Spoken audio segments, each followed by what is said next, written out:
Celebrity ഷോയിൽ മഞ്ചേച്ചിയും ഒരു പടം കണ്ടായിരുന്നു. അപ്പൊ അവരുടെ റെസ്പോൺസ് ഒക്കെ മഞ്ചേച്ചി ഭയങ്കര എക്സൈറ്റഡ് ആയിട്ടായിരുന്നു ഇത് കണ്ടതിനകത്ത് പറഞ്ഞത്. നമ്മൾ കാണാൻ പോകുന്നേ ഉള്ളൂ. അപ്പൊ മഞ്ചേച്ചി പറഞ്ഞിട്ടുണ്ടായിരുന്നു ഇങ്ങനെ ഭയങ്കര എക്സൈറ്റഡ്. അതെ അതെ അതെ. എനിക്ക് ട്രെയിലർ കണ്ടപ്പോഴും ടീസർ കണ്ടപ്പോഴും ഈവൻ സോങ്സ് കണ്ടപ്പോഴൊക്കെ എനിക്ക് മെസ്സേജസ് അയച്ചിട്ടുണ്ടായിരുന്നു. അപ്പോൾ അവർ പറഞ്ഞിട്ടുണ്ടായിരുന്നു അത് ഭയങ്കര ഇൻട്രസ്റ്റിംഗ് ആയിട്ട് കുറച്ച് ഡിഫറെൻ്റ് ആയിട്ട് തോന്നുന്നുണ്ട്, എന്തായാലും കാണുന്നു, നാളെ കാണുന്നുണ്ട്. അപ്പോൾ ഞാൻ നേരിട്ട് ചോദിക്കാം.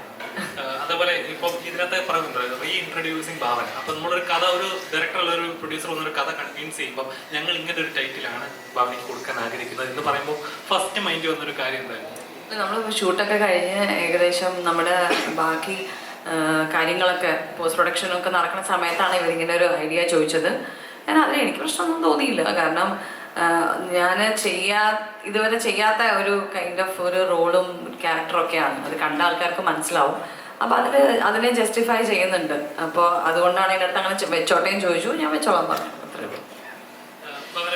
നമ്മളിപ്പോൾ ചെയ്ത് വെച്ചിരുന്ന ഒരു കഥാപാത്രങ്ങൾ ഉണ്ടാവില്ല. അപ്പോൾ നമ്മൾ ചെയ്ത കഥാപാത്രങ്ങൾ, ചെയ്യാൻ ആഗ്രഹിക്കുന്ന കഥാപാത്രങ്ങൾ ഉണ്ടാവും. അപ്പം ഓരോ എക്സ്പെരിമെന്റ്, ഇതൊരു എക്സ്പെരിമെന്റ് ആയിരുന്നു. അപ്പം മലയാള സിനിമ ഇപ്പോൾ പുതിയ സിനിമ ഇപ്പം ഇനി മസ്തിഷ്ക മരണം ഇറങ്ങാൻ പോകുന്നു. അങ്ങനെ വേറൊരു ലെവൽ എക്സ്പെരിമെന്റൽ സിനിമകൾ വന്നുകൊണ്ടിരിക്കുകയാണ്. അപ്പം ഇനി ഒരു സിനിമ ചെയ്യുവാണെങ്കിൽ ഇങ്ങനത്തെ ഒരു എക്സ്പെരിമെന്റൽ ചെയ്യണമെന്നാണ് ആഗ്രഹം.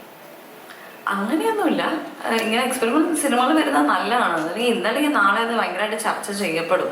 കാരണം എന്താണെന്ന് വെച്ചിട്ടുണ്ടെങ്കിൽ ഒരുപക്ഷെ പെട്ടെന്നൊരു പുതിയ സാധനം കൊണ്ടുപോയി കൊടുക്കുമ്പോൾ എല്ലാവരും ഒന്ന് എന്നാവും. പക്ഷെ കുറച്ച് കഴിയുമ്പോൾ അവർക്ക് അത് അന്നത്തെ ആ ഫിലിം അങ്ങനെ നമുക്ക് ചിലപ്പോൾ അങ്ങനത്തെ ഒരു തോട്ട് വരാൻ സാധ്യതയുണ്ട്. അതുകൊണ്ട് എക്സ്പെരിമെൻ്റൽ മൂവീസ് എപ്പോഴും വെൽക്കം ചെയ്യുന്ന വളരെ ഇവോൾവ് ആയിട്ടുള്ള ഒരു ഓഡിയൻസ് ഉണ്ട് നമുക്ക് നമ്മുടെ നാട്ടിൽ, കേരളത്തിൽ. അപ്പോൾ അവർ അതൊന്ന് കണ്ടാൽ മതി. കാരണം എല്ലാവരും ഈ പറഞ്ഞ പോലെ ശരിയാണ്, എല്ലാ തിരക്കുകളും മാറ്റി വെച്ച് സിനിമ കാണാൻ നമുക്ക് പറയാൻ പറ്റില്ല. പക്ഷെ എങ്കിലും നമ്മളൊരു പ്രോഡക്റ്റ് കൊടുക്കുമ്പോൾ ആ ഒരു പുതിയതാണെങ്കിലും എക്സ്പെരിമെൻ്റ് ആണെങ്കിലും അത് ആക്സെപ്റ്റ് ചെയ്യാൻ അല്ലെങ്കിൽ അത് കണ്ടു നോക്കാനുള്ള ഒരു ഓഡിയൻസ് നമുക്കുള്ള ഒരു ഉറപ്പിൻ്റെ മേലെയാണല്ലോ നമ്മൾ ഈ പടങ്ങൾ കൊണ്ടുവരുന്നത്. തീർച്ചയായിട്ടും നല്ല കാര്യമാണ് അത്. അതേപോലെ മലയാളികൾ എല്ലാ ടൈപ്പ് സിനിമകൾ കാണുന്ന, എൻജോയ് ചെയ്യുന്ന, ക്രിട്ടിസൈസ് ചെയ്യുന്ന ആളുകളാണ് മലയാളികൾ എന്ന് പറയുന്നത്. അപ്പം സൈഫൈ സിനിമകൾ നമ്മൾ ഒന്നുകിൽ ഹോളിവുഡ് ബോളിവുഡ് സിനിമകളാക്കി നമ്മൾ കൂടെ പ്രിഫർ ചെയ്യുന്നത്. മലയാളത്തിൽ ഇപ്പോൾ അതിപ്പോൾ കൂടുതൽ എക്സ്പെരിമെൻ്റ് ആയി എന്താ പറയുക ഇച്ചിരി പരിചയപ്പെടുന്നേ ഉള്ളൂ. അപ്പം ഇങ്ങനൊരു സിനിമ ചെയ്യുന്ന സമയത്ത് എത്രത്തോളം ആളുകൾ ജഡ്ജ്മെന്റിലാവും, എത്രത്തോളം കണക്റ്റഡ് ആവും എന്നൊരു തോട്ട് ഉണ്ടായിരുന്നു? ഇല്ല, അങ്ങനെ ആലോചിച്ച് നമുക്ക് ഒരിക്കലും ഒരു സ്ക്രിപ്റ്റ് ചെയ്യാനേ പറ്റില്ല. കാരണം എൻഡ് ഓഫ് ദി ഡേ നമുക്കത് ഇഷ്ടപ്പെട്ടെങ്കിൽ നമ്മൾ ചെയ്യുക. ബാക്കി നമ്മുടെ ടീമിനെല്ലാം കൺവിൻസിങ് ആണ്. പിന്നെ അത് അപ്പം നമ്മൾ അധികം അതിൽ കൂടുതൽ ഓവർ തിങ്ക് ചെയ്യാൻ നിന്നാൽ നമുക്ക് അങ്ങനെ ഒന്നും ചെയ്യാൻ പറ്റില്ല. ഇതൊരു സൈഫൈ മൂവി നമുക്ക് പറയാൻ പറ്റില്ല. ഒരു സൈഫൈ എലമെന്റ് ഉണ്ട് എന്നേ ഉള്ളൂ.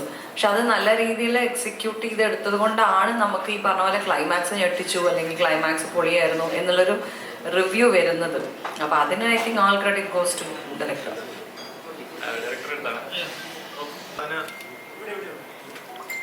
അനോമയിൽ നോക്കി കഴിഞ്ഞാൽ പ്രൊഡ്യൂസറായിട്ടും രംഗത്ത് വന്നിട്ടുണ്ട്. അപ്പം ആർട്ടിസ്റ്റിനെക്കാട്ടിലും ഉപരി അല്ലെങ്കിൽ പ്രൊഡ്യൂസർ ആവാൻ ഏത് മൊമെന്റിലാണ് അങ്ങനെ ഒരു ഡിസിഷൻ എടുത്തത്? അതേപോലെ തന്നെ ആർട്ടിസ്റ്റിനെക്കാട്ടിലും ഉപരി പ്രൊഡ്യൂസറായിട്ട് അനോമിയുടെ സെറ്റിൽ എത്രത്തോളം ഷോ ഇറക്കാൻ സാധിച്ചിട്ടുണ്ട്? ആക്ച്വലി ഒരു ഷോ ഇറക്കിയിട്ടില്ല. കാരണം ഞാൻ തന്നെ അത് മറന്നുപോകും. കാരണം അതെ, ഇത് ഞാനൊരു ആക്ടർ എന്നുള്ള രീതിയിൽ കമ്മിറ്റ് ചെയ്തൊരു സിനിമ തന്നെയാണ്. നമ്മൾ എടുത്ത് കഥ കേട്ട് ഇഷ്ടപ്പെട്ട് ഡീറ്റെയിൽ ആയിട്ട് സ്ക്രിപ്റ്റ് വേണമെന്ന് അത് വായിച്ച് അപ്പം അതിന് ഇഷ്ടപ്പെട്ട് അങ്ങനെയാണ് നമ്മൾ ഈ മൂവി നമ്മൾ കമ്മിറ്റ് ചെയ്യുന്നത് ആക്ടർ എന്നുള്ള രീതിയിൽ.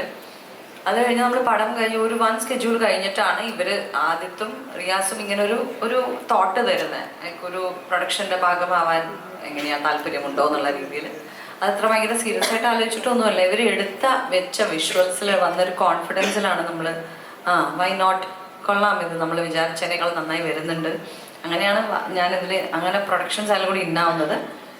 പക്ഷേ ഷോ ഒന്നും ഇറക്കിയിട്ടില്ല. കാരണം നേരത്തെ പറഞ്ഞ പോലെ പകുതി സമയം അത് മറന്നു പോകും. കാരണം ഇത് പരിചയമില്ലാത്തൊരു കാര്യമായതുകൊണ്ട്. രണ്ടാമത്തായിരുന്നു വെച്ചിട്ടുണ്ടെങ്കിൽ എനിക്ക് അങ്ങനെ യാതൊരു തരത്തിലുള്ള ടെൻഷനോ ഒന്നും അതിന് വേണ്ടി അറിയേണ്ടി വന്നിട്ടില്ല. എല്ലാം ആദിത്യ വിൽ ടേക്ക് കെയർ. ആദിത്താണ് എല്ലാം എക്സിക്യൂട്ട് ചെയ്തിരുന്നത്. അതുകൊണ്ട് എനിക്കങ്ങനെ പോയിട്ട് ആരെങ്കിലും കാണുകയും മീറ്റ് ചെയ്യുകയും അങ്ങനെ ചെയ്യേണ്ടി ഇങ്ങനെ അങ്ങനെയൊന്നും വന്നിട്ടില്ല. അതുകൊണ്ട് അത് കുഴപ്പമില്ല. അതേപോലെ ഇപ്പം നോക്കിക്കഴിഞ്ഞാൽ നമ്മൾ തൊട്ട് അനോമി വരെ നോക്കിക്കഴിഞ്ഞാൽ മലയാള സിനിമ ഒരുപാട് മാറിയിട്ടുണ്ട്. അപ്പം ആ ഒരു വ്യത്യാസം ഭാവന എങ്ങനെയാണ് നോക്കി കാണുന്നത്? കൂടുതലും നല്ല മാറ്റങ്ങളാണ്. അതായത് പിന്നെ കുറേ കാലം വരെ നമ്മുടെ സിനിമ ഒരു 3 പോയിന്റിൽ ഇങ്ങനെ കിടന്ന് കറങ്ങുമായിരുന്നു. ഒരു നായകൻ, ഒരു നായിക, ഒരു വില്ലൻ എന്ന് പറഞ്ഞിട്ട്. അതിൽ നിന്നൊക്കെ മാറി ഇപ്പോൾ ഒരു കഥ, അതിലെ കഥാപാത്രങ്ങൾ, അങ്ങനെയായി സിനിമ. അതിൽ ഭയങ്കര നല്ല ചേഞ്ചാണ്. കാരണം നായകൻ നായിക സിനിമ എന്ന് പറയുമ്പോൾ നമ്മൾ കാണുമ്പോൾ തന്നെ നമുക്ക് അറിയാം അവസാനം നായകൻ ജയിക്കും, വില്ലൻ സൈഡ് ആവും എന്നുള്ളത് നമുക്ക് അറിയാം. എങ്കിലും നമ്മൾ കാണും. അതിൽ വ്യത്യസ്തമായ സിനിമകൾ ഒരുപാടുണ്ടെങ്കിൽ പോലും അങ്ങനെ ഡിഫറെൻ്റ് ആയിട്ടുള്ള ഫോർമുലാസ് വളരെ കുറവായിരുന്നു. ഇപ്പം നേരത്തെ പറഞ്ഞ പോലെ എക്സ്പെരിമെൻ്റൽ ഫിലിംസ് വരുന്നു, നമ്മളെ സർപ്രൈസ് ചെയ്യിക്കുന്ന കുറേ എലമെൻറ്റ്സ് വരുന്നു. ഇപ്പോൾ മലയാളം സിനിമ എന്ന് പറയുന്നത് തമിഴന്മാർ, തെലുങ്ക്, കന്നഡ, ഹിന്ദി, ഈവൻ മറ്റേ പാകിസ്ഥാനി ആക്ടേഴ്സ് വരെ സംസാരിക്കുന്നു മലയാള സിനിമയെ വെച്ച്. കാരണം എന്തുകൊണ്ടെന്ന് വെച്ചാൽ ഇത്രയും യുണീക്കായിട്ടുള്ള ഐഡിയാസ് നമ്മൾ കൊണ്ടുവരുന്നതുകൊണ്ടാണ്. അത് നല്ല കാര്യമാണ്. അറ്റ് ദ സെയിം ടൈം ഒരു ചെറിയ കാര്യം എന്ന് വെച്ചാൽ നമ്മൾ പെട്ടെന്ന് OTT മൂവീസ് വരുന്നു എന്നുള്ളൊരു കോൺസെപ്റ്റ് ഉള്ളതുകൊണ്ട് ആൾക്കാർക്ക് ഒരു ലേറ്റ് ബാക്ക് മനോഭാവമുണ്ട്. OTT വരുമ്പോൾ കാണാം. അത് ഒരു പ്രൊഡ്യൂസർ എന്നുള്ള രീതിയിൽ പലർക്കും അല്ലെങ്കിൽ ഡിസ്ട്രിബ്യൂട്ടേഴ്സിന്, തിയേറ്റർ ഓണേഴ്സിന് കിട്ടുന്ന ഒരു ചെറിയ ഒരു അടിയാണ്. അപ്പോൾ അത് ഒരു ചെറിയൊരു മൈനസും ബാക്കി ഒരു വലിയ കുറേ പോസിറ്റീവ്സും ഉണ്ട്. പക്ഷേ എനിക്ക് തോന്നുന്നു അപ്പോഴും ഈ നല്ല മൗത്ത് പബ്ലിസിറ്റി, നമ്മുടെ പടത്തിൽ അങ്ങനെ പറയാൻ സൂപ്പർ സ്റ്റാർസ് ഒന്നുമില്ല. നേരത്തെ പറഞ്ഞ പോലെ നമ്മുടെ പടത്തിൽ നമ്മളെല്ലാവരും ക്യാരക്ടേഴ്സായിട്ട് അഭിനയിക്കുന്നു. Super woman. അപ്പം അങ്ങനെ ഒരു ഇതില്ലാത്തതുകൊണ്ട് അവർ സിനിമയായിട്ട് കാണാൻ വരിക. ഇതൊരു നല്ല സിനിമയാണ്. ഇത് ഭാവനയുടെ സിനിമയോ റഹ്മാന്റെ സിനിമയോ അങ്ങനെയൊന്നുമല്ല. ഇതൊരു നല്ല സിനിമ. ഒരു പുതിയ ഡയറക്ടറാണ്, അദ്ദേഹം ആദ്യമായി ഡയറക്റ്റ് ചെയ്യുന്ന ഒരു സിനിമയാണ്. അതിൽ ആകെ കൂടെ നമ്മൾ കേട്ട ഒരു കാര്യം ഫസ്റ്റ് ഹാഫിൽ ചെറിയ ലാഗ് ഉണ്ട് എന്നാണ്. ഇവിടെ 10 സിനിമ കഴിഞ്ഞ ഡയറക്ടേഴ്സിന്റെ സിനിമയിലും കേൾക്കുന്ന ഒരു കാര്യമാണ് നമ്മൾ ഇത്തിരി ലാഗ് ഉണ്ട്. സോ ലാഗ് എന്ന് പറയുന്നത് നേരത്തെ അദ്ദേഹം അതിനൊരു എക്സ്പ്ലനേഷൻ കൊടുക്കുകയും ചെയ്തു. തീർച്ചയായിട്ടും ഒരു പുതിയ സംവിധായകൻ അത് നമുക്ക് ഒരു വലിയ കുറ്റമോ കുറവോ ആയിട്ട് ഞാൻ കാണുന്നില്ല. എനിക്ക് പ്രേക്ഷകരും അങ്ങനെ കാണുന്നില്ല. പക്ഷെ ഓഫ്കോഴ്സ് അവർ കാണുമ്പോൾ അവരുടെ ഒരു ഇത് പറയുകയാണ്, ഒരു ഫീഡ്ബാക്ക് പറയുകയാണ്. പക്ഷെ ആ ഒരു ആദ്യത്തെ സിനിമയിലത്തെ ഡയറക്ടർ തന്നെയാണ് ഇത്രയും ചാലഞ്ചിങ് ആയിട്ടുള്ള ഒരു സെക്കൻഡ് ഹാഫും ക്ലൈമാക്സും ഒരു ട്വിസ്റ്റും കൊടുത്തിരിക്കുന്നത്. സോ നമുക്ക് ബേസിക്കലി ഇവിടെ എത്ര പോസിറ്റീവ് ഉണ്ടെങ്കിലും ഒരു ചെറിയ നെഗറ്റീവിലേക്ക് പിടിക്കാനുള്ളൊരു മൈൻഡ് സെറ്റ് നമുക്കുള്ളിലുള്ളതുകൊണ്ടാണ് ഈ പ്രശ്നം. പക്ഷെ ഈ മൂവി നേരത്തെ ഞാൻ എല്ലാ ഇൻ്റർവ്യൂവിലും പറഞ്ഞ പോലെ ഞാൻ അഭിനയിച്ചുകൊണ്ട് നിങ്ങൾ പോയിട്ട് ഈ സിനിമ ആണെന്നൊന്നും ഞാൻ ഒരിക്കലും പറയില്ല. സിനിമ നല്ലതാണെങ്കിൽ തന്നെ ഓടുകയുള്ളൂ, സിനിമ നല്ലതാണെങ്കിൽ തന്നെ ആൾക്കാർ കാണുകയുള്ളൂ. അല്ലാതെ മോശം സിനിമയാണെങ്കിലും നിങ്ങൾ കണ്ട് വിജയിപ്പിക്കണം എന്ന് ഒരാൾക്കും പറയാൻ പറ്റില്ല. അതുകൊണ്ട് വരുന്ന റിവ്യൂസാണ് ഞങ്ങളുടെ കോൺഫിഡൻസ്. ഞങ്ങൾ ആരെയും കൊണ്ടും പറയിപ്പിക്കുന്നതല്ല. അവർ തരുന്ന നമ്മൾ വിചാരിച്ച സാധനങ്ങൾ വർക്കാവുന്നുണ്ട് കേട്ടോ എന്ന് പറയുന്ന ഒരു കോൺഫിഡൻസ്, അത് ആൾക്കാർക്ക് വർക്കാവുന്നത് കൊണ്ട് ഇത് നമ്മൾ സ്പ്രെഡാക്കുക, അല്ലെങ്കിൽ ഇത് വിസിബിലിറ്റി കൂടുതൽ ഉണ്ടാക്കുക, ഇങ്ങനെ ഒരു മൂവിയിൽ ഇങ്ങനെ സംഭവങ്ങളുണ്ട് എന്നുള്ളത് പുറത്ത് വരിക്കുക എന്നുള്ളതാണ് ഇനി ഞങ്ങൾക്ക് ചെയ്യാൻ പറ്റുന്ന ഒരു കാര്യം. അതേപോലെ ഇന്നലെ അദ്ദേഹം ഒരുപാട് പ്രേക്ഷകർ ഭാവന നേരിട്ട് കണ്ടിട്ട് അവരുടെ സ്നേഹമൊക്കെ അറിയിച്ചിട്ടുണ്ടായിരുന്നു. ഒരുപാട് ആളുകൾ, ഓഡിയൻസ് ഭാവനയെ സ്ക്രീനിൽ കാണാൻ ആഗ്രഹിക്കുന്നുണ്ട്. അതേപോലെ ഒരുപാട് ഫിലിം മേക്കേഴ്സ് ആണെങ്കിലും ഭാവനയെ വെച്ച് സിനിമ ചെയ്യാൻ ആഗ്രഹിക്കുന്നുണ്ട്. അപ്പോൾ അവർ ഈ ഒരു നേരത്തെ പറഞ്ഞ ഒരു കമ്പാക്കിന് ശേഷമുള്ള ഭാവനയെ എത്തരത്തിലുള്ള കഥാപാത്രങ്ങളായിട്ടാണ് സമീപിക്കുന്നത്? ഭാവന അല്ലെങ്കിൽ എത്തരത്തിലുള്ള കഥാപാത്രങ്ങൾ ചെയ്യാനായിരിക്കും കൂടുതൽ താല്പര്യപ്പെടുന്നത്? ഫസ്റ്റ് ഓഫ് ഓൾ ഞാനിങ്ങനെ കംബാക്ക് എന്നൊന്നും പറയില്ല. ഞാൻ അങ്ങനത്തെ ഒരു വാക്കേ ഉപയോഗിക്കില്ല. കംബാക്കാണ് എൻ്റെ കംബാക്ക് ഒന്നുമില്ല. ഞാൻ കുറച്ചു കാലം മുമ്പ് സിനിമയൊക്കെ ചെയ്തുകൊണ്ടിരിക്കുകയായിരുന്നു. അങ്ങനെയൊന്നുമില്ല. ഈ സിനിമ, ഈ ക്യാരക്ടർ, ഈ പ്രോജക്റ്റ് എനിക്ക് ഇഷ്ടപ്പെട്ടു, ഞാൻ ചെയ്തു. പക്ഷെ ഈ സിനിമ ഇനി വന്നത് കൊണ്ട് ഞാനിനി അടുത്ത മാസം തന്നെ അടുത്ത സിനിമ ചെയ്യും, അതിൻ്റെ അടുത്ത മാസം എനിക്ക് റിലീസ് അടുത്തുണ്ടാവുമെന്നൊന്നും ഞാൻ പറയില്ല. എനിക്ക് ഒരു മേക്കറിന് അല്ലെങ്കിൽ ഒരു ഡയറക്ടറിന്, ഒരു ഫിലിം മേക്കറിന് ഇത് ഭാവന ചെയ്താൽ കറക്റ്റായിരിക്കും എന്നുള്ളൊരു ക്യാരക്ടർ വരുമ്പോഴേ അവരെന്നെ വിളിക്കുകയുള്ളൂ. അല്ലാതെ ഭാവന ഇപ്പോൾ ഒരു കമ്പാക്ക് നടത്തിയ കാരണം അടുത്ത സിനിമയിൽ ഭാവനയെ അങ്ങ് വിളിച്ചേക്കാന്നാലും പറയില്ല. അതുകൊണ്ട് ഒരു നല്ല ക്യാരക്ടർ ഇത് ഭാവന ചെയ്താൽ ഓക്കെ ആയിരിക്കും എന്ന് പറയുമ്പോൾ എനിക്ക് വരുന്നതാണ്. അത് ഞാൻ കേട്ടിട്ട് എനിക്ക് ഓക്കെ ആവുമ്പോഴാണ് ഞാൻ കമ്മിറ്റ് ചെയ്യുന്നത്. അത് ചിലപ്പോൾ 3 മാസം എടുക്കാം, 4 മാസം എടുക്കാം, ചിലപ്പോൾ 6 മാസം എടുക്കാം. അപ്പോൾ ഒരു കമ്പാക്ക് നടത്തിയ ഉടനെ ഇനി ഞാൻ അടുത്ത എല്ലാ മാസവും റിലീസ് വയ്ക്കുന്ന എനിക്ക് ഒരിക്കലും പറയാൻ പറ്റില്ല. അതുകൊണ്ട് റോങ് യൂസ് ഞാൻ ഉപയോഗിക്കില്ല കമ്പാക്ക് എന്നുള്ളത്. പക്ഷെ അങ്ങനെ ഇന്ന പോലത്തെ ക്യാരക്ടർ എന്നൊന്നുമില്ല. അവർക്ക് ഇത് ഭാവന ചെയ്താൽ ഓക്കെ ആയിരിക്കും എന്ന് കൺവിൻസിംഗ് ഉള്ള ക്യാരക്ടറുമായിട്ട് എൻ്റെ അടുത്ത് വരുമ്പോൾ എനിക്കും അത് ഇഷ്ടപ്പെടുകയാണെങ്കിൽ ഡെഫിനറ്റ്ലി ഞാൻ കമ്മിറ്റ് ചെയ്യും. അത്രയേ ഉള്ളൂ.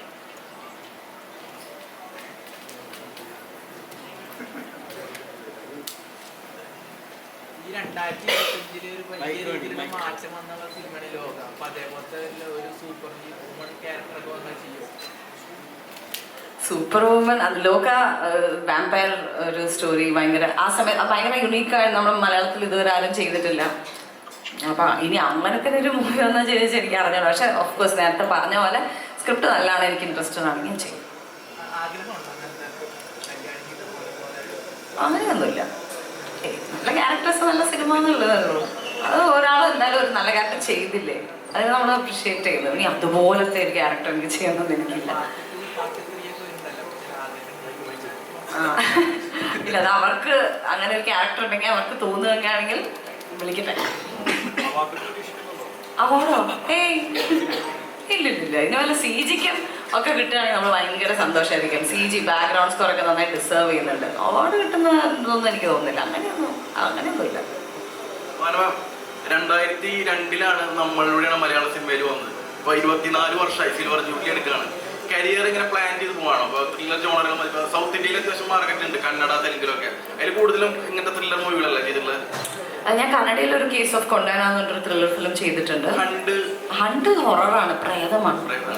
മറ്റേ ത്രില്ലർ അല്ല. അത് കുറച്ച് എനിക്കിടെ കുറേ പേർക്ക് കൺഫ്യൂഷൻ ഉണ്ട്, ത്രില്ലറാണോ ഹൊററാണോ. അത് ഹണ്ട് പ്രോപ്പർ പ്രേതമാണ്, പ്രേതം. അത് മറ്റേ ഇത് കറക്റ്റ് ഇൻവെസ്റ്റിഗേഷനാണ്. അപ്പം കേസ് ഓഫ് കൊണ്ടാന എന്നുള്ള ഞാനൊരു കന്നഡ ഫിലിം ചെയ്തിട്ടുണ്ട്. അത് ഇൻവെസ്റ്റിഗേഷൻ അല്ല, ഞാൻ പോലീസ് ഓഫീസറാണ്. അതല്ലാതെ ത്രില്ലേഴ്സ് ഞാൻ അധികം ചെയ്തിട്ടില്ല കേട്ടോ. എനിക്ക് ത്രില്ലർ ഭയങ്കര ഇഷ്ടമാണ്. പക്ഷെ എന്ന് കരുതി ഇനി വരികയാണെങ്കിൽ നമുക്ക് ഇൻട്രീഗിങ് ആയിട്ടുള്ള ക്യാരക്ടർ ആണെങ്കിൽ ചെയ്യും. ത്രില്ലർ മാത്രമേ ചെയ്ത് കൂടുതൽ ത്രില്ലർ ചെയ്യണം അങ്ങനെയൊന്നുമില്ല. നമ്മളൊരു ആക്ടർ എന്നുള്ള രീതിയിൽ എത്രയും വ്യത്യാസമുള്ള ക്യാരക്ടേഴ്സ് വരുന്നു അത് ചെയ്യുന്നു എന്ന് മാത്രം. മനോരമ സ്റ്റുഡിയോസിന്റെ ഫസ്റ്റ് മലയാളം പടം അവരെടുത്ത് ചെയ്യാൻ പോകുന്നത് ദൃശ്യം 3 അല്ലേ? ഇതിനു മുമ്പ് അവര് ഒരു സിനിമയിൽ അസോസിയേറ്റ് ചെയ്തിട്ടുണ്ടായിരുന്നു. അത് കഴിഞ്ഞ വർഷം ഇറങ്ങിയ ദാവീദ് ആന്റണിയുടെ ഒരു പടം, പെപ്പയുടെ. ഇതവരുടെ സെക്കൻഡ്. ഈ ചതിക്കാത്ത തന്തു റിലീസ് ഉണ്ടാവും? അതെനിക്കറിയില്ല കേട്ടോ, എനിക്കറിഞ്ഞൂടാ.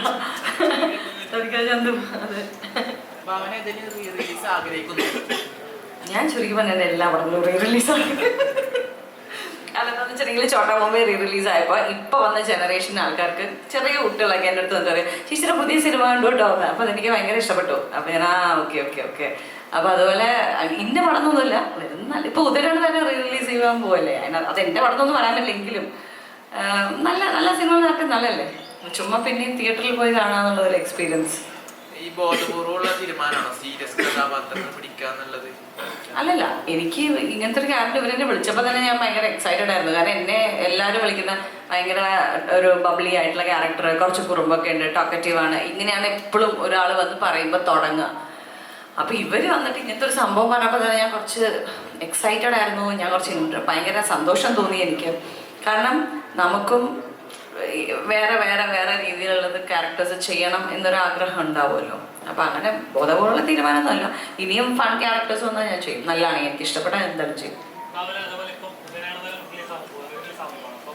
സോഷ്യൽ മീഡിയ ഫേസ്ബുക്ക് എടുത്ത് നോക്കി ഞാൻ സിനിമാസാറുമായിട്ടുള്ള സീനാണ് ഫസ്റ്റ് ഏറ്റവും കൂടുതൽ മൂവ്മെന്റിലെ ഏറ്റവും കൂടുതൽ യൂസ് കിട്ടിയ ചർച്ച ട്രോളിലൊക്കെ വന്നിട്ടുള്ള ഒരു വിഷ്വലായിരുന്നു അത്. ഇന്ന് അത് ഓർക്കുമ്പോൾ പ്രേക്ഷകൻ അത്ര എൻഗേജിങ് ആയിട്ട് അപ്പോൾ ആ സെറ്റിലാകുന്ന കോൺടാക്ട് ഫീലിംഗ് ഒക്കെ ആയിരുന്നു. അങ്ങനെ ഡയലോഗ് ആയിരുന്നു. എനിക്ക് അദ്ദേഹത്തിനെ പോലെ ഒരാളുടെ കൂടെ എനിക്ക് അത്രയും ചെയ്യാൻ പറ്റിയിട്ടുള്ളൂ. പക്ഷെ അത് തന്നെ എനിക്കിപ്പോൾ ആലോചിക്കുമ്പോൾ ഭയങ്കര സന്തോഷമാണ്. കാരണം അങ്ങനെ ഒരു ലെജൻഡിൻ്റെ കൂടെ നമ്മൾ സ്ക്രീൻ സ്പേസ് ചെയ്യുക അല്ലെങ്കിൽ ഒരു ക്യാരക്ടർ ചെയ്യാൻ പറ്റുക എന്ന് പറയുമ്പോൾ അന്ന് നമുക്ക് അതിൻ്റെ വാല്യൂ മനസ്സിലാവില്ല. അന്ന് നമുക്ക് ഒരു പേടിയും ടെൻഷനും ഒക്കെ, ഞാനും കുറച്ച് ഇനീഷ്യൽ സ്റ്റേജ് പോയോ വലിയ ആക്ടേഴ്സ്. പക്ഷെ ഇപ്പം അതിൻ്റെ വില ശരിക്കും മനസ്സിലാവും. അദ്ദേഹത്തിനെ പോലെ ഒരാളോട് നമ്മളൊരു മൂവിയിൽ വർക്ക് ചെയ്യാൻ പറ്റി. ഞങ്ങളൊരു ഷോ ചെയ്തിട്ടുണ്ട് 1 month. അപ്പോൾ അതൊരു ഭയങ്കര ഒരു മെമ്മറിയാണ് ശരിക്കും.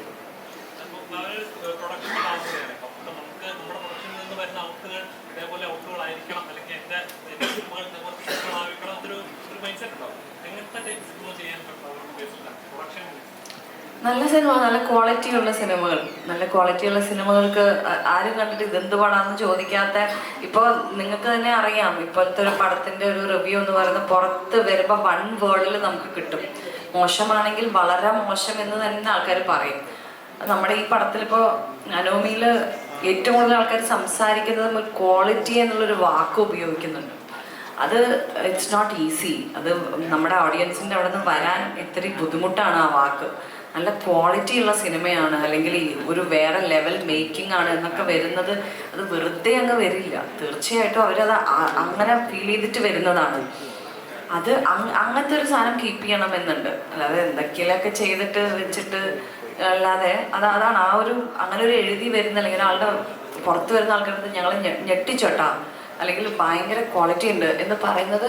ഒരു 100 സിനിമ ഒരു 2 മാസം കൂടുമ്പോൾ ഒരു 100 സിനിമ OTT-യിലും അവിടെ ഇവിടെയൊക്കെ കാണുന്ന ഒരു പ്രേക്ഷകന്റെ വായിന്നാണ് ഈ വരുന്നത്. അപ്പോൾ അതൊരു വലിയ കാര്യമാണ്. അപ്പോൾ അതൊന്ന് കീപ്പ് ചെയ്യണം എന്നുണ്ട്. അതേപോലെ ഇപ്പോൾ സോഷ്യൽ മീഡിയ വളരെ ആക്റ്റീവായിട്ടൊരു ജനറേഷനാണ് നമ്മൾ ജീവിക്കുന്നത്. ഇപ്പം സിനിമ എന്ന് പറയുന്ന വേടമോഹത്തിലാണ് അത് ജയിക്കേണ്ടത് വിശ്വസിക്കുന്ന ഒരാളാണ് ഞാൻ. അപ്പം സോഷ്യൽ മീഡിയയിലൂടെ തന്നെ ഒരുപാട് സിനിമകൾ വിജയിച്ചിട്ടുണ്ട്. ഇന്ന് ഒരുപാട് സിനിമകൾ റിവ്യൂ ബോംബ് ചെയ്ത് അല്ലെങ്കിൽ അത് നെഗറ്റീവ് പബ്ലിസിറ്റി ചെയ്ത് നശിപ്പിക്കാൻ ശ്രമിച്ചിട്ടുണ്ട്. പക്ഷേ ഒരു നോർമൽ ഓഡിയൻസ്, ഒരു മിഡിൽ ക്ലാസ് ഓഡിയൻസിനെ സംബന്ധിച്ച് ഒരു 150 രൂപ കൊടുത്ത് കാണുന്ന ഓഡിയൻസ് ഫസ്റ്റിലി നോക്കുന്ന റിവ്യൂസ് അല്ലെങ്കിൽ സോഷ്യൽ മീഡിയയിലുള്ള ഇതൊക്കെയാണ് നോക്കുന്നത്. ഞാൻ ഈ സിനിമ എന്തുകൊണ്ട് കാണണം, കണ്ടാൽ സമയം പോകുമോ, വെറുത്താണോ എന്ന്. അപ്പോൾ ഇങ്ങനെ ഒരു സിസ്റ്റം ഉള്ളപ്പോൾ സിനിമയെ അത് നെഗറ്റീവായിട്ട് ബാധിക്കുമെന്ന് തോന്നുന്നു. എനിക്ക് തോന്നുന്ന ഓഫ്കോഴ്സ് നെഗറ്റീവ് പോസിറ്റീവ് റിവ്യൂസ് ഒക്കെ നോക്കിയിട്ടായിരിക്കാം ഒരു നോർമൽ ഒരു ഓഡിയൻസ് തിയേറ്ററിലേക്ക് പോകുന്നത്. പക്ഷെ ഒരു 90% പോസിറ്റീവായിട്ട് വന്ന് നിൽക്കുമ്പോൾ എനിക്ക് തോന്നില്ല ഒരു കുറച്ച് 1-2 നെഗറ്റീവ് കണ്ട് അവർ ഇൻഫ്ലുവൻസ് ആവുമെന്ന് എനിക്ക് തോന്നില്ല. കാരണം അതുകൊണ്ടുകൊണ്ട് നമ്മളൊരു ടീസറും ഒരു ട്രെയിലറും അല്ലെങ്കിൽ ഒരു 2 സോങ്ങും ഒക്കെ ഇട്ട് കൊടുക്കുന്ന ആ ഒരു ക്വാളിറ്റി മനസ്സിലാക്കാനാണ്. അപ്പോൾ വെറുതെ ഇരുന്ന് എന്തെങ്കിലും ഇപ്പോൾ ഒരു 10 നല്ല കമൻസിനായാലും ഒരെണ്ണം എനിക്ക് അത്രയ്ക്ക് വർക്കായില്ല എന്ന് പറയുന്നതിൽ ഇൻഫ്ലുവൻസ് ആവുന്ന ആൾക്കാരോട് നമുക്ക് പറഞ്ഞിട്ട് കാര്യമില്ല. കാരണം അതാണ് ഒരു ഗിവ് ഇറ്റ് എ ചാൻസ് ആണ്. ഒരു ടീസർ അല്ലെങ്കിൽ ഒരു ട്രെയിലർ കണ്ടു കഴിഞ്ഞാൽ അത്യാവശ്യം ജഡ്ജ് ചെയ്യാൻ കഴിവുള്ള ഓഡിയൻസ് ആണ് മലയാളി ഓഡിയൻസ്. അപ്പോൾ അവരുടെ ടേക്കാണത് കംപ്ലീറ്റ്ലി. ചിലത് ഇപ്പം ഞാൻ പ്രതീക്ഷിക്കാതെ പോയ കണ്ട ചില സിനിമകൾ ഇത് അടിപൊളിയാണല്ലോ എന്ന് എനിക്ക് തോന്നാറുണ്ട്. ചില സിനിമകൾ ഭയങ്കര ഹൈപ്പ് കേട്ട് ഞാൻ പോയി കാണുമ്പോൾ ഇതെന്ത് പടം എന്നും തോന്നിയിട്ടുണ്ട്. അപ്പോൾ ഓരോരുത്തരുടെയും പേഴ്സ്പെക്റ്റീവാണത്. അപ്പോൾ വേറൊരാളുടെ കാര്യത്തിൽ ഇൻഫ്ലുവൻസ് ആവാതിരിക്കുക, കളക്റ്റീവ്ലി നമ്മൾ പെട്ടെന്ന് കേൾക്കുമ്പോൾ നമുക്കൊരു തീരുമാനമുണ്ടാവില്ല. അല്ലെങ്കിൽ ചിലപ്പോൾ ഭയങ്കര ഹിറ്റായിട്ടുള്ള ഒരു സിനിമ വർക്കാവാത്തൊരു 10 പേരുണ്ടാവും. പക്ഷെ ആ 10 പേരുടെ കേട്ടിട്ട് ബാക്കി എല്ലാവരും എന്നാൽ ഞങ്ങൾ കാണുന്നില്ല എന്ന് പറഞ്ഞിട്ട് ഇരിക്കുന്നതിൽ അർത്ഥമില്ല. ഉറപ്പായിട്ടും നമ്മുടെ ചുറ്റും ചോദിച്ചാൽ തന്നെ ഉണ്ടാവും. ഒരു ബ്ലോക്ക് ബസ്റ്റർ മൂവി എടുത്തിട്ട് എനിക്ക് പക്ഷെ അത്ര ഇഷ്ടപ്പെട്ടില്ല കേട്ടോ. അപ്പോൾ പറയണ ഒരു 10 പേരെങ്കിലും നമ്മുടെ ലൈഫിലുണ്ടാവും. എനിക്കൊക്കെ അറിയണം ഇഷ്ടംപോലെ പേരുണ്ടായിരുന്നു. അപ്പോൾ അങ്ങനെ കുറേ ഒരു വലിയ പോസിറ്റിവിറ്റി എൻ്റെ സൈഡിൽ 2-3 പേര് ഇത്തിരി സ്ലോ ആണ് അല്ലെങ്കിൽ അങ്ങനെ ഇങ്ങനെ എന്ന് പറയുന്നതിൽ വലിയ അർത്ഥമുണ്ടെന്ന് എനിക്ക് തോന്നുന്നില്ല. Shebin. Yes, so I guess എല്ലാവരും കുറേ ക്വസ്റ്റ്യൻസ് ഒക്കെ ചോദിച്ച ആൻസേഴ്സ്.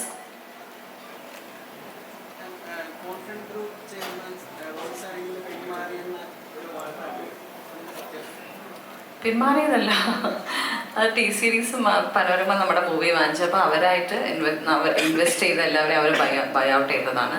അദ്ദേഹം ഇതിലൊരു എമൗണ്ട് ഇൻവെസ്റ്റ് ചെയ്തത് 2025 ബിഗിനിങ്ങിലാണ് അത് അല്ലേ, 24 അതെ 24 ലാസ്റ്റ്. പനോരമ വന്നപ്പോൾ പനോരമ ടേക്ക് ഓവർ ചെയ്യായിരുന്നു മൂവി. അപ്പോൾ അതിൽ ഇൻവെസ്റ്റ് ചെയ്തിരുന്ന 2 പേരെ അവർ ബൈ ഔട്ട് ചെയ്തതാണ്. പിന്മാറിയതല്ല, അദ്ദേഹത്തിന് വളരെ ഇഷ്ടപ്പെട്ടു. ഇൻഫാക്ട് നമ്മുടെ ദുബായിൽ മിഥുൻ ചേട്ടനുണ്ടാവും, RJ മിഥുൻ ചേട്ടൻ ഇപ്പോൾ ഒരു 2-3 ദിവസം മുമ്പ് ഞങ്ങൾ കണ്ടപ്പോൾ, ഒമാനിൽ വെച്ച് കണ്ടപ്പോൾ മിഥുൻ ചേട്ടൻ്റെ അടുത്ത് പറഞ്ഞു, റോയ് സാറ് പേഴ്സണലി അദ്ദേഹത്തിൻ്റെ അടുത്ത് പറഞ്ഞതാണ്, ഞാൻ ഈ അടുത്ത കണ്ടതിൽ ഏറ്റവും ക്വാളിറ്റിയുള്ള ഏറ്റവും നല്ല മേക്കിങ്ങുള്ള മൂവിയാണ് അനോമി, നന്നായിട്ട് പ്രൊമോട്ട് ചെയ്ത് വിടണം കേട്ടോ എന്ന് മിഥുൻ ചേട്ടൻ്റെ അടുത്താൾ അദ്ദേഹം പറഞ്ഞിട്ടുണ്ടായിരുന്നു എന്ന് കേട്ടപ്പോൾ നമുക്ക് വളരെ ഒരു സന്തോഷം തോന്നി. പക്ഷേ ന്യൂസ് ഓഫ് കോഴ്സ് വളരെ ഷോക്കിംഗ് ആണ്, വളരെ സാഡാണ്.